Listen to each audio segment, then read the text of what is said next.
ಓಂ ಹ್ರೀಂ ಭೈರವಿ ಕ್ಲಾಂ ಹ್ರೀಂ ಸ್ವಾಹ. ನಮಸ್ಕಾರ. ಬಹಳಷ್ಟು ಜನ ನಾನು ಕೇಳ್ತಿರೋ ಸರ್, ನೀವು ಯಾವಾಗ್ಲೂ ಒಂದೇ ಇಂಟ್ರಡಕ್ಷನ್ ಹೇಳ್ತೀರಾ, ನಿಮ್ಗೆ ತುಂಬಾ ಜನ ಕಸ್ಟಮರ್ಸ್ ಬರ್ಲಿದೆ ಹೆಂಗ್ ಮಾಡ್ತೀರಾ ಅಂತ ಕೇಳಿದ್ರು. ನೋಡಿ, ಒಂದನೇದಾಗಿ 106 ಕೋಟಿ ಜನಸಂಖ್ಯೆ ಇರುವಂತ ಈ ದೇಶದಲ್ಲಿ ಎಲ್ಲರೂ ನಾನೊಬ್ನೇ ಕನ್ಸಲ್ಟೇಷನ್ ಕೊಡೋಕ್ಕಾಗಲ್ಲ. ನನಗೆ ಆಗಿರೋ ಒಂದು ಲಿಮಿಟೇಷನ್ ಇರುತ್ತೆ. ಒಂದ್ ದಿನಕ್ಕೆ 5 ರಿಂದ 10 ಜನರ ಹತ್ರ ಮಾತಾಡ್ಬೋದು.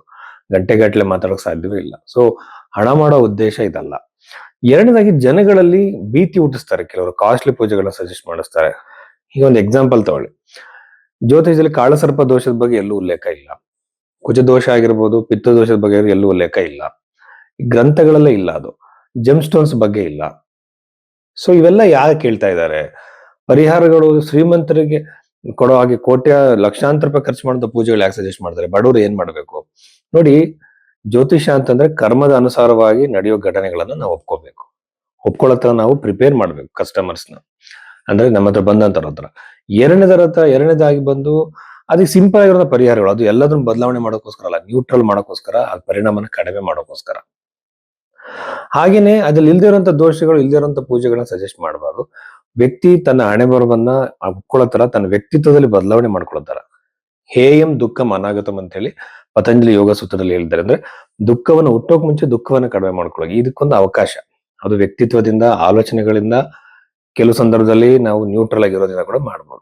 ಈಗ ಒಬ್ಬ ಜ್ಯೋತಿಷ ಕರ್ತವ್ಯ ಹೊರತು ದೊಡ್ಡ ದೊಡ್ಡ ಪೂಜೆಗಳನ್ನ ಮಾಡಿಸಿ, ಕಾಸ್ಟ್ಲಿ ಪೂಜೆಗಳನ್ನ ಮಾಡಿಸಿ ದುಡ್ಡು ಸಂಪಾದನೆ ಮಾಡೋದು, ಜನಗಳನ್ನ ಮಿಸ್ಗೈಡ್ ಮಾಡೋದು, ಇಲ್ದಿರೋ ದೋಷಗಳನ್ನ ಹೇಳುವಂತದ್ದಲ್ಲ. ಸೊ ಈ ತರ ಎಲ್ಲ ಇರುತ್ತೆ. ಹಾಗಾಗಿ ನಾನು ಇಂಟ್ರಡಕ್ಷನ್ ಅಲ್ಲಿ ಹೇಳ್ತೀನಿ. ಯಾಕೆಂದ್ರೆ ಜನ ನ್ಯೂಮರಾಲಜಿನ ಜ್ಯೋತಿಷ ಅನ್ಕೊಂಡಿದ್ದಾರೆ, ಟ್ಯಾರೋಟ್ ಕಾರ್ಡ್ ಜ್ಯೋತಿಷ ಅನ್ಕೊಂಡಿದ್ದಾರೆ. ಆಮೇಲೆ ಯಾವ್ಯಾವ್ದೋ ಶಾಸ್ತ್ರಗಳನ್ನ ಹೇಳ್ತಾರೆ. ಅದೆಲ್ಲ ಜ್ಯೋತಿಷ ಅಲ್ಲ. ಹಸ್ತ ಸಾಮುದ್ರಕ್ಕೆ ಮತ್ತೆ ವೇದಿಕ್ ಅಸ್ಟ್ರಾಲಜಿ ನಾವು ಜಾತಕದ ಮೂಲಕವಾಗಿ ನೋಡ್ತೀವಿ. ಅದನ್ನ ಮಾತ್ರ ನಾನು ಸೈಂಟಿಫಿಕ್ ಕನ್ಸಿಡರ್ ಮಾಡ್ತೀವಿ. ಯಾಕಂದ್ರೆ ಜಾತಕ ಹೇಗೆ ಒಬ್ಬರ ತರ ಇನ್ನೊಬ್ರದ್ದು ಇರಲ್ಲ, ಹಾಗೆ ಹಸ್ತರೇಖೆಗಳು ಒಬ್ರಿಗೆ ಇರೋ ಹಾಗೆ ಇನ್ನೊಬ್ರಿಗೆ ಇರಲ್ಲ. ಇದು ನನ್ನ ವಿಷಯ. ಹಾಗೇನೆ ನೀವು ಭೈರವಿ ಆಸ್ಟ್ರೋದಲ್ಲಿ ಸರ್ವಿಸ್ ತಗೊಂಡಾಗ ಜಾತಕಕ್ಕೆ ವಿಶ್ಲೇಷಣೆಗೆ ಟೈಮ್ ತಗೊಂಡು ನಾವು ಹೇಳ್ತೀವಿ ಹೊರತು ಅನಾವಶ್ಯಕವಾಗಿ ಟೈಮ್ ನ ನಾವು ವೇಸ್ಟ್ ಮಾಡಲ್ಲ. ಹಾಗೇನೆ ಹಿಂದೆ ನಡೆದಿರೋ ಘಟನೆಗಳನ್ನ ಒಬ್ಬ ಜ್ಯೋತಿಷಿ ನೋಡಿ ಲಗ್ನವನ್ನ ತಿದ್ದದಲ್ಲೇ ಕೊಟ್ಟಿರೋ ಬರ್ತ ಟೈಮಲ್ಲಿ ಯಾವತ್ತೂ ಜ್ಯೋತಿಷ ಹೇಳಬಾರ್ದು. ಹಾಗೇನೆ ಬರೀ ರಾಶಿ ಮೇಲೆ ಭವಿಷ್ಯ ಹೇಳಬಾರ್ದು. ನೀವು ಹೆಸರು ಮೇಲೆ ಜ್ಯೋತಿಷ ಹೇಳಬಾರ್ದು. ಇದು ಹಲವಾರು ತರ ವಿಚಾರಗಳಿದೆ. ಸುಮ್ನೆ ಕೆಲವು ಲಗ್ನ ಚಾರ್ಟ್ ನೋಡ್ಕೊಂಡು, ಸರ್ ನನ್ನ ಶುಕ್ರ ಇಲ್ಲದೆ, ಇಲ್ಲಿ ಚಂದ್ರ ಇಲ್ಲಿದೆ, ನನ್ನ ಭವಿಷ್ಯ ಹಿಂಗಾಗತ್ತ ಅಂತಾರೆ. ಅಷ್ಟು ಈಸಿ ಅಲ್ಲ ಜ್ಯೋತಿಷ ಅನ್ನುವಂಥದ್ದು. ಇಂಟ್ಯೂಷನಲ್ ಆಗಿ ಬರುವಂತದ್ದು. ಅದಕ್ಕೆ ಪ್ರಾಕ್ಟೀಸ್ ಬೇಕು. ಅದಕ್ಕೆ ಅವ್ರ ಜಾತಕದಲ್ಲಿ ಕಾಂಬಿನೇಷನ್ಸ್ ಇರಬೇಕು. ಅವ್ರು ಹೇಳಿದ್ದು ನಿಜ ಆಗ್ಬೇಕು ಅಂದ್ರೆ. ಸೊ ಇಷ್ಟೆಲ್ಲ ವಿಚಾರಗಳಿದೆ.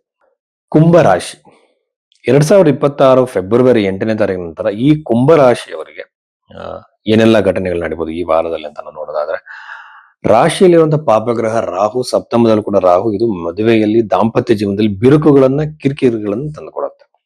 ತುಂಬಾ ಕೇರ್ಫುಲ್ ಆಗಿರ್ಬೇಕು. ಕಮ್ಯುನಿಕೇಶನ್ಗಳನ್ನ ಸರಿಯಾಗಿ ಇಟ್ಕೋಬೇಕು. ನಾವೇನ್ ಮಾಡ್ತೀವಿ, ಲೈಫ್ ಪಾರ್ಟ್ನರ್ ಭಾವನೆಗಳನ್ನ ಅರ್ಥ ಮಾಡ್ಕೊಳ್ಳಲ್ಲ.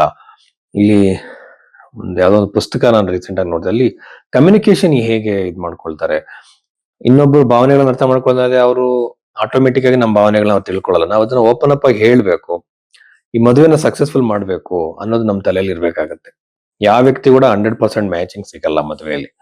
ಸೊ ಅದನ್ನ ಗಮನದಲ್ಲಿ ಇಟ್ಕೋಬೇಕು. ನಾವು ಅಡ್ಜಸ್ಟ್ ಆಗ್ಬೇಕಾಗತ್ತೆ.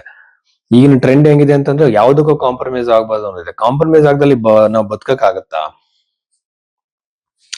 ಈ ಮನುಷ್ಯನ ಜೀವನನೇ ಒಂದು ಫ್ಲೆಕ್ಸಿಬಲ್ ಅಲ್ವಾ? ಎಲ್ಲದಕ್ಕೂ ಕಾಂಪ್ರಮೈಸ್ ಆಗಿ ನಾವು ಹೋಗ್ತಾ ಇದೀವಲ್ವಾ? ನಾನು ಯಾಕೆ ಹಿಂಗೆ ಇರ್ಬೇಕು, ಹಂಗೆ ಯಾಕೆ ಇರಬಾರ್ದು? ಮಳೆಗಾಲದಲ್ಲಿ, ಬೇಸಿಗೆ ಕಾಲದಲ್ಲಿ, ಚಳಿಗಾಲ ಹೇಗೆ ನಾವು ಅಡ್ಜಸ್ಟ್ ಮಾಡ್ಕೊಂತೀವಿ ನಾವು ಹಾಕೋ ಬಟ್ಟೆಗಳಿಂದ, ಇದರಿಂದ ಜೀವನ ಕೂಡ ಅಡ್ಜಸ್ಟ್ಮೆಂಟೇ. ನಾವ್ ಅದನ್ನ ಏನ್ ಮಾಡ್ತೀವಿ ಅಂದ್ರೆ ಸ್ಟ್ರೈಟ್ ಅಲ್ಲಿ ಗೆರೆ ಎಳ್ದಂಗೆ ಇರ್ಬೇಕು ಎಲ್ರು ಅನ್ಕೊಳ್ತೀವಿ. ತಪ್ಪು. ಅಡ್ಜಸ್ಟ್ಮೆಂಟ್ ಮಾಡ್ಕೋಬೇಕಾಗತ್ತೆ. ವಿವಾಹ ಜೀವನದಲ್ಲಿ ಕಿರಿಕಿರಿಗಳು ನಾನಾ ತರದಲ್ಲಿ ಬರೋ ಸಾಧ್ಯತೆ ಇದೆ.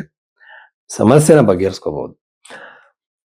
ಮದುವೆಯಲ್ಲಿ ಸಮಸ್ಯೆಗಳು ಬಂದಿದ್ರೆ, ಮದುವೆ ಆದ ನಂತರ ಸ್ವಯಂವರ ಪಾರ್ವತಿ ಮಂತ್ರ ಬಹಳ ಎಫೆಕ್ಟಿವ್ ಆಗಿ ಕೆಲಸ ಮಾಡುತ್ತೆ. ಅದನ್ನ ಮಾಡಿ ಮಂತ್ರ ಜಪಗಳನ್ನ ಮಾಡ್ತಾ ಹೋಗಿ. ಆಮೇಲೆ ಸ್ವಲ್ಪ ದಿನ ವೆಯ್ಟ್ ಮಾಡಿ. ಯಾವುದೇ ಸಮಸ್ಯೆಗೆ ಇಮಿಡಿಯೇಟ್ ಆದ್ರೆ ರಿಯಾಕ್ಟ್ ಮಾಡಕ್ ಹೋಗ್ಬೇಡಿ. ವೆಯ್ಟ್ ಮಾಡಿ, ಅದು ತಾನೇ ಸರಿ ಆಗತ್ತೆ. ಇದು ಮ್ಯಾರೇಜ್ ಸಂಬಂಧಪಟ್ಟಂತೆ. ಮದುವೆಯೂ ಕೂಡ ವಿಳಂಬ ಆಗ್ಬೋದು, ಒಳ್ಳೆ ಸಂಬಂಧಗಳು ಮಿಸ್ ಆಗ್ಬೋದು. ಇದಕ್ಕೂ ಕೂಡ ಸ್ವಯಂವರ ಪಾರ್ವತಿ ಮಂತ್ರ ಜಪ ಇದೆ. 7ನೇ ಮನೆ ಯಾವಾಗಲೂ ಮದುವೆ ಅನ್ನೋದಕ್ಕಿಂತ ಪಾರ್ಟ್ನರ್ಶಿಪ್ ಬಿಸ್ನೆಸ್ ಬಹಳ ಇಂಪಾರ್ಟೆಂಟ್. ಪಾರ್ಟ್ನರ್ಶಿಪ್ ಬಿಸ್ನೆಸ್ ಗಳು ಮಾಡ್ತಿರುವಂತ ಪಾರ್ಟ್ನರ್ಗಳ ಮಧ್ಯೆ ನಾನಾ ತರದ ಕಿರಿಕಿರಿಗಳಾಗೋ ಸಾಧ್ಯತೆ ಇರುತ್ತೆ. ಜೋಪಾನವಾಗಿರ್ಬೇಕು. ಸರಿಯಾಗಿರೋ ಅಗ್ರಿಮೆಂಟ್ ಇಟ್ಕೊಳ್ಳಿ. ಸುಮ್ನೆ ಫ್ರೆಂಡ್ಶಿಪ್, ನಾವಿಬ್ರು ಪ್ರಾಣ ಸ್ನೇಹಿತರು, ಬಿಸ್ನೆಸ್ ಮಾಡ್ತೀವಿ ಅಂತ ಯಾವ ಕಾರಣಕ್ಕೂ ಹೋಗ್ಬೇಡಿ. ಇಬ್ರು ಕೂಡ ಲೀಗಲ್ ಆಗೇ ಹೋಗ್ಬೇಕು. ಎಷ್ಟೇ ಕ್ಲೋಸ್ ಇದ್ರು ಕೂಡ ಗಮನದಲ್ಲಿ ಇಟ್ಕೊಳ್ಳಿ. ಆಮೇಲೆ ಸೋಷಿಯಲ್ ಮೀಡಿಯಾದಲ್ಲಿ ಇರುವಂತವ್ರು ಕೂಡ ಸ್ವಲ್ಪ ಅವ್ರಿಗೆ ನೆಗೆಟಿವ್ ಇಂಪ್ಯಾಕ್ಟ್ ಆಗೋ ಸಾಧ್ಯತೆ ಇದೆ. ಹಣಕಾಸಲ್ಲಿ ಲಾಭ, ಅನುಕೂಲ, ಅಭಿವೃದ್ಧಿ ಆಗತ್ತೆ ಬಿಸ್ನೆಸ್ ಗಳು ಮಾಡ್ತಿರುವಂತವ್ರಿಗೆ, ಹೊಸದಾಗಿ ಬಿಸ್ನೆಸ್ ಗಳನ್ನ ಸ್ಟಾರ್ಟ್ ಮಾಡಿರುವಂತವ್ರಿಗೆ. ಆಮೇಲೆ ಸಾಡೆ ಸಾತಿಯ ಭಯ ಇದ್ರೆ ನೀವು ಹನುಮಾನ್ ಚಾಲೀಸವನ್ನ ಮಾಡಿ. ಬಟ್ ಅಷ್ಟಕ ವರ್ಗದಲ್ಲಿರೋ ಪಾಯಿಂಟ್ಸ್ ಆಗಿರ್ಬೋದು, ಆಮೇಲೆ ನಿಮ್ಗೆ ನಡೆದ ದಶಾ ಪೀರಿಯಡ್ ಮೇಜರ್ ಆಗಿ ನಿಮ್ಮ ಮೇಲೆ ಕೆಲಸ ಮಾಡತ್ತೆ ಹೊರತು ಯಾವುದೇ ಒಂದು ಗ್ರಹ ಬದಲಾವಣೆಯಿಂದ ಏನು ಪ್ರಯೋಜನ ಆಗಲ್ಲ. ರಾಶಿಗೆ ಲಗ್ನಕ್ಕೆ ಕನೆಕ್ಟೆಡ್ ಆಗಿರ್ಬೇಕು ಪ್ಲಾನೆಟ್. ಹೇಗೇನ್ ದಶೆಯಲ್ಲಿ ಆ ಪ್ಲಾನೆಟ್ ಕನೆಕ್ಟ್ ಆಗಿದ್ರೆ ಮಾತ್ರ ನೀವು ತಲೆ ಕೆಡಿಸ್ಕೋಬೇಕು. ಪ್ರಾಪರ್ಟಿ ಖರೀದಿಗೆ ಬಹಳ ಉತ್ತಮ ಸಮಯ. ವೆಹಿಕಲ್ ಖರೀದಿ ಆಗಿರ್ಬೋದು, ಪ್ರಾಪರ್ಟಿ ಖರೀದಿ ಆಗಿರ್ಬೋದು, ಮನೆ ಖರೀದಿ ಆಗಿರ್ಬೋದು, ಎಸ್ಟೇಟ್ ಖರೀದಿ ಆಗಿರ್ಬೋದು, ಈ ಮೂಲಕವಾಗಿ ನಿಮಗೆ ಲಾಭ ಆಗುವಂತ ಎಲ್ಲ ಸಾಧ್ಯತೆಗಳು ಈ ಒಂದು ಕುಂಭ ರಾಶಿಯವರಿಗೆ ಕಾಣ್ತಾ ಇದೆ. ಆಮೇಲೆ ವಿದ್ಯಾರ್ಥಿಗಳಿಗೆ ಬಹಳ ಬಹಳ ಶ್ರೇಯಸ್ಕರ.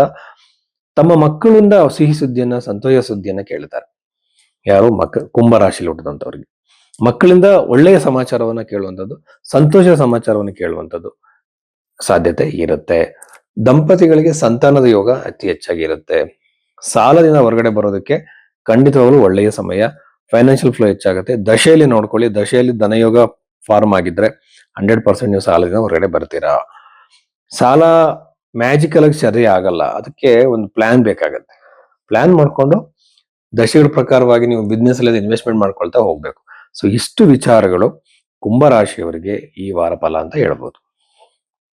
ಜ್ಯೋತಿಷ್ಯಕ್ಕೆ ಸಂಬಂಧಪಟ್ಟಂತೆ ಒಂದು ಜಾತಕವನ್ನ ನೋಡಕ್ಕೆ ಮಲ್ಟಿಪಲ್ ಟೆಕ್ನಿಕ್ಸ್ ಇದೆ. ಅದರಲ್ಲಿ ಬಂದು ಲಗ್ನ ಚಾರ್ಟ್ ನ ನೋಡ್ತೀವಿ. ಕರಿಯರ್ ಬಗ್ಗೆ ನೋಡ್ಬೇಕು ಅಂದ್ರೆ ದಶಾಂಶ ಚಾರ್ಟ್ ನ ನೋಡ್ಬೇಕು. ಸೊ ಲಗ್ನ ಚಾರ್ಟ್ ಅಲ್ಲಿ ಇರುವಂತದ್ದು ದಶಾಂಶ ಚಾರ್ಟ್ ನ ಮ್ಯಾಚ್ ಮಾಡಿ ನೋಡ್ಬೇಕು. ಈಗಿನ ದಶೆನ ನೋಡ್ಬೇಕು, ನಿಮಗೆ ಅಪ್ಲಿಕೇಬಲ್ ಆಗುವಂತ ದಶೆ ಯಾವುದು ಅಂತ ನೋಡ್ಬೇಕು.